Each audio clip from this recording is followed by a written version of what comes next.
꼭대기층에 위치한 오피스텔에서 벌어진 사건. 저는 서울 외곽에 위치한 한 신축 오피스텔에 입주하게 되었습니다. 이곳은 최근에 지어진 건물이라 시설도 좋고 무엇보다 조용했습니다.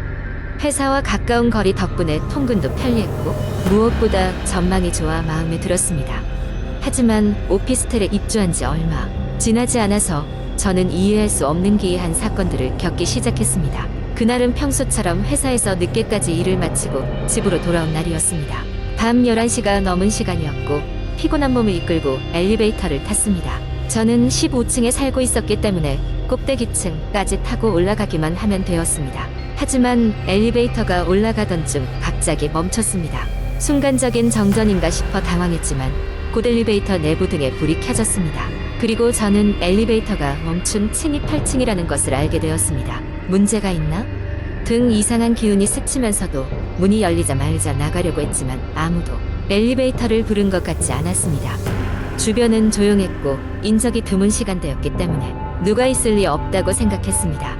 하지만 문이 열린 그 순간 저는 마치 누군가가 지켜보고 있는 듯한 느낌을 받았습니다. 얼른 문이 다시 닫히길 기다리며 버튼을 눌렀고 엘리베이터는 다시 15층을 향해 올라갔습니다. 집에 도착해서 침대에 누워 그날 있었던 일을 생각해봤습니다. 무언가 설명할 수 없는 찝찝함이 남았습니다. 하지만 다음 날이 되자 그런 기분을 뒤로 하고 다시 바쁜 일상으로 돌아갔습니다. 일주일째 매일 반복했던 일상 중 그날 밤 제 핸드폰에서 낯선 알림 소리가 들렸습니다. 보통 잘 울리지 않는 앱이라 의아해하며 확인해보니 엘리베이터 CCTV 확인 요청이라는 제목의 메시지였습니다. 저는 호기심에 이어진 링크를 눌러봤습니다. 링크를 타고 들어간 페이지에는 날짜와 시간대별로 기록된 CCTV 영상들이 있었습니다. 그리고 그 중에서 특이하게도 5월 14일 밤 11시 30분 제가 엘리베이터를 탔던 그 시간대가 체크되어 있었습니다. 왠지 모를 두려움을 느끼며 그 영상을 클릭했습니다. 비디오 속 화면은 엘리베이터 내부였고 그 곳에는 제가 서 있는 모습이 보였습니다. 그리고 문이 열리는 순간 저는 문 밖에 서 있는 어떤 형체를 보게 되었습니다. 희미하게 보이는 깡마른 사람 형태였지만 얼굴이 보이지 않을 정도의 낮은 해상도였습니다. 놀라움과 동시에 두려움이 밀려왔습니다. 과연 저 형체가 사람이었을까요? 아니면 저는 그날 무엇을 보고 있었던 것일까요? 이후에도 몇 번이나 이유 없이 제가 탔던 엘리베이터가 중간에 멈추거나 낯선 메시지를 받게 되는 일들이 반복되었습니다. 하지만 가장 충격적인 일은 따로 있었습니다. 몇 주 후 다시 한밤중에 엘리베이터를 타고 15층으로 올라가던 중 또 다시 멈추게 되었는데 이번에는 10층이었습니다. 문이 열리자마자 이번엔 분명하고 선명하게 문 밖에 서 있는 남자의 모습을 볼 수 있었습니다. 키가 크고 몸이 깡말랐으며 이상하게도 그의 얼굴은 마치 노이즈가 낀 듯 흐릿하게 보였습니다. 그때 저는 아무것도 생각할 틈 없이 엘리베이터 문을 닫으려고 버튼을 눌렀지만 문이 닫히지 않았습니다. 남자는 천천히 엘리베이터 안으로 걸어 들어왔고 마치 공간 자체가 무겁게 느껴지는 듯 했습니다. 공포에 질려 아무 말도 나오지 않았습니다. 가까스로 엘리베이터 문이 닫히고 남자는 제 바로 앞에 서서 제 얼굴을 직시했습니다. 더 이상의 설명은 필요 없었습니다. 그것은 사람이 아니었습니다. 무언가 익숙하면서도 낯선 형체, 터무니없는 공포가 제 몸과 마음을 압도했습니다. 그 후 저는 그 오피스텔을 떠나기로 결심했습니다. 수많은 정황이 있었지만 제 마음 깊은 곳에서부터 이곳을 벗어나야 한다는 무언가가 울리는 것 같았습니다. 이사를 마치고 새로운 곳으로 옮긴 후에도 가끔 그날의 엘리베이터 사건이 떠오르지만 지금은 더 이상 그 기이한 경험을 하지 않아 다행입니다. 하지만 그 자리가 아직도 버젓이 있는 생각을 하면 누군가 또 다른 사람이 그 엘리베이터를 타면서 같은 경험을 하지 않을까 걱정이 됩니다. 지금 이 순간에도 그 남자는 여전히 그곳 어딘가에 서 있을지도 모릅니다. 두 번째 이야기 나는 평소에 공포를 별로 안 믿는 편이야. 언제나 합리적으로 생각하려고 노력하지. 그러던 내가 겪은 그 사건은 정말로 충격적이었고 다시는 그런 일을 겪고 싶지 않아. 그날은 뜨거운 여름밤이었어. 나는 오랜만에 고향을 방문하기로 했어. 고향은 산 중턱에 자리 잡은 작은 마을이었는데 어릴 때는 그곳에서 많은 추억을 쌓았어. 하지만 대학 진학 후에는 거에 찾아가지 않게 되었지. 부모님께서도 나를 보고 싶어 하셨고 나도 잠시나마 여름에 휴식을 취하고 싶었어. 그렇게 고향으로 가는 기차를 탔지. 기차가 종착역에 도착하고 정류장에는 오래된 버스 한 대가 기다리고 있었어. 이 버스는 마을로 바로 가는 유일한 대중교통이야. 버스에 올라타니 주변 사람들의 얼굴은 낯설었지만 따뜻한 미소를 띠고 있더라고. 이내 버스는 출발했고 창밖으로 보이는 풍경은 격변한 도시와는 달리 평온하고 아름다웠어. 버스는 점점 산길로 들어서는 점점 어두운 골짜기로 향했어. 전혀 기억에 남지 않는 길이었지만 너무 오랜만에 와봐서 그런가 보다 하고 넘겼지. 그런데 갑자기 버스가 멈췄어. 기사님이 아무 말도 하지 않고 무거운 표정을 짓고 있더군. 한참 후 한 중년 남성이 일어나서 기사님께 다가가 무슨 일이냐고 물었어. 기사님은 무언가 중얼거리더니 결국 버스에서 내려서 토로하듯 말했지. 길을 잃은 모양이에요. 이쪽으로 온 지 오래됐지만 이런 길이 있었는지 모르겠네요. 모두가 술렁였지만 대부분은 잠시 후에 다시 출발할 줄 알았어. 하지만 기다릴 시간은 점점 길어지고 버스 안에 긴장감이 돌기 시작했어. 사람들은 하나 둘씩 불편해하다 결국 자리를 떠나보기로 했어. 나는 혼자가 아니어서 다행이라는 생각을 가지며 낯선 사람들과 팀을 이뤄 이동하기로 했어. 조용한 숲속에서 발자국 소리와 숨소리만이 들릴 뿐이었지. 어두워진 숲속은 점점 더 무서워졌어. 한참을 걷다가 갑자기 누군가가 비명을 질렀어. 그 순간 모든 방향에서 바람 소리가 들리며 눈앞의 풍경이 일그러지는 것 같았어. 비명을 지른 사람은 자리에 주저앉아 뭔가를 부여잡고 있었어. 가까이 가보니 그가 쥐고 있는 것은 사람의 손이었어. 더 무서운 것은 그 손이 피투성이었다는 것. 마치 오래전에 묻혔던 시체가 갑자기 나타난 것처럼. 누군가가 주저주저 말했어. 이건 분명히 우리가 벗어나야 할 수림지대입니다. 이 지역은 한때 사람들이 많이 실종되었다고 들었습니다. 모두가 충격받아 소리조차 낼 수 없었어. 나는 무언가 이상하다는 것을 느꼈지만 이미 팀과 함께 길을 나섰기 때문에 다른 선택의 여지가 없었어.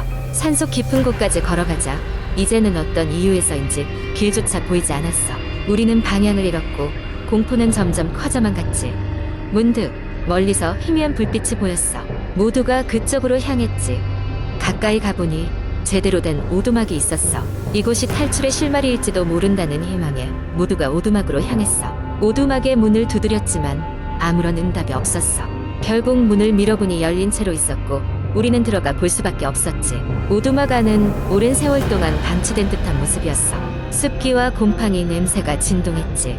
그러나 무엇보다 가장 무서운 것은 벽에 걸린 여러 사진들이었어. 대부분 희미하고 달아있었지만 상세히 보려 하자 그 밑에서 끔찍한 사실을 발견할 수 있었지.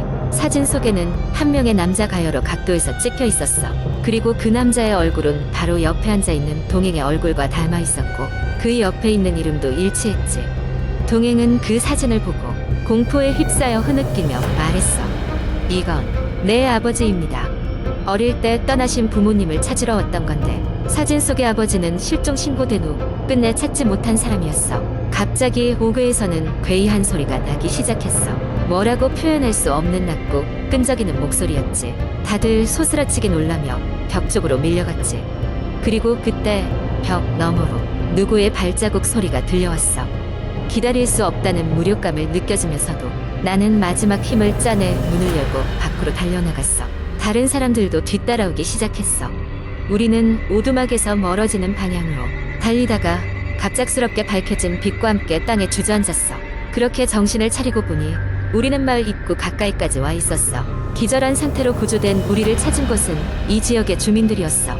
그들은 우리에게 모든 이야기를 듣고는 그곳이 마을 도시화 진행 중에 몇 년 전 파괴된 오래된 성지라는 것을 설명해 주었지.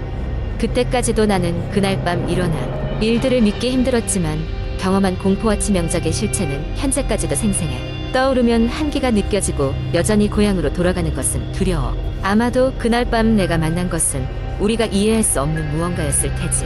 그리고 내가 확신할 수 있는 것은 다시는 저 산길을 걷지 않겠다는 것뿐이야. 세 번째 이야기, 여기 여러분께 한국 인터넷에서 흔히 볼 수 있는 긴 공포썰을 소개해드리겠습니다. 주의하세요. 너무 무서울 수 있습니다. 우리 가족은 오래된 2층 집에 살고 있었어. 집은 50년이 넘어 골동품처럼 보였지. 벽에는 낡은 벽지가 붙어 있었고 나무 마루는 삐걱거렸으며 창문은 허약해져서 바람이 조금만 불어도 덜컹거렸어. 그런 집이었지만 우리 가족은 그 집을 매우 사랑했어.